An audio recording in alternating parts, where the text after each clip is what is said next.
spy tactics that build trust, spy tactics that build confidence, spy tactics that give you an unfair advantage.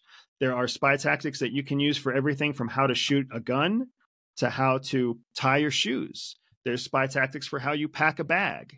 There's spy tactics for what you eat and drink in the morning. There's spy tactics for how you talk to somebody who's senior to you. How do you talk to somebody who's younger than you? How do you talk to a female? How do you talk to a female that is attractive to you? How do you talk to a female who is not attractive to you? How do you talk to a female who is older than you and also attractive to you?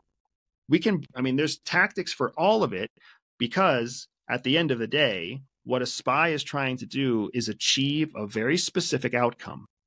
And the only way that you can get your outcome is if you understand how to take advantage of the subconscious of your target so that you can deliberately move the conversation in a direction that benefits you.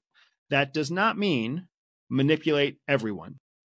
What it means is when you are on a mission with a specific outcome that you're trying to achieve, you take deliberate actions to trigger with high probability the outcome that you desire.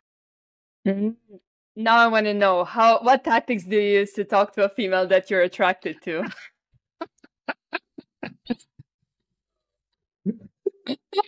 That's a great, okay. So if you're talking to a female that you're attracted to, but you do not want her to know that you are attracted to her, it's called parallel conversation.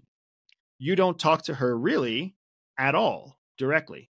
Instead, you talk to somebody who is parallel to her.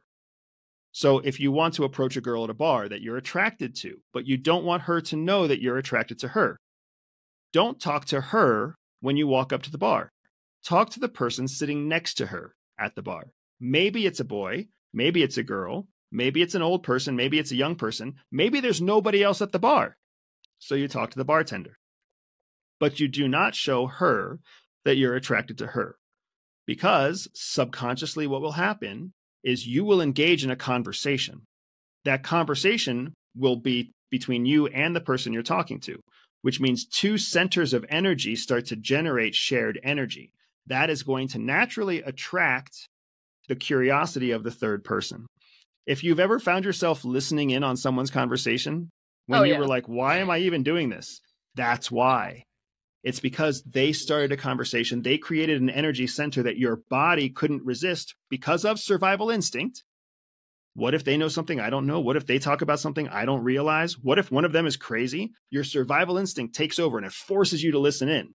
And that's why some of us try to not eavesdrop. We're like, oh, I shouldn't be listening to them, but I keep listening to them. I'm not even interested in what they're talking about, but I keep listening to them. So it's called parallel conversation. If you ever want to talk to a female that you are attracted to without letting her know that you're attracted to her. Is that a spy tactic? No, don't let her know you're attracted to her? Or Absolutely. It absolutely is, because in every relationship, you have to consider the dominance in the relationships. And the leverage that you have over each other is what determines the dominance that you have. So if you're trying to approach a target, remember, in CIA speak, we're not approaching a date. We're approaching a target of interest. That target of interest is a bad guy usually. They're a drug dealer. They're a smuggler of children. They're the wife of a senior general, right? They're somebody important. So you want to never give them the leverage to have dominance over you right out of the gates, because it's confusing to the relationship. Instead, you have to find a way to approach them on equal footing. If I talk to you, you have the dominant position because I'm deferring my attention to you before you defer your attention to me. Mm-hmm. But if I talk to somebody next to you and you then join the conversation, I have dominance to you because you are showing me attention before I'm showing you attention. Now, if you want to talk to somebody who you are attracted to, then you do want to give them the benefit of dominance, because what you want to do is you don't ever want to come across as a threat to them. One of the ways that you can make sure that you don't trigger a threat response is by letting that person know they're in the dominant position. So you would find a way, a reason, a cause to approach them that is not threatening to them. So you come up to them and maybe you ask them a question that's unrelated to them, right? You ask them, do you know where the restroom is? Or you ask them if they've been to this, have you been to this bar before? Even as cliche as that is, have you been here before?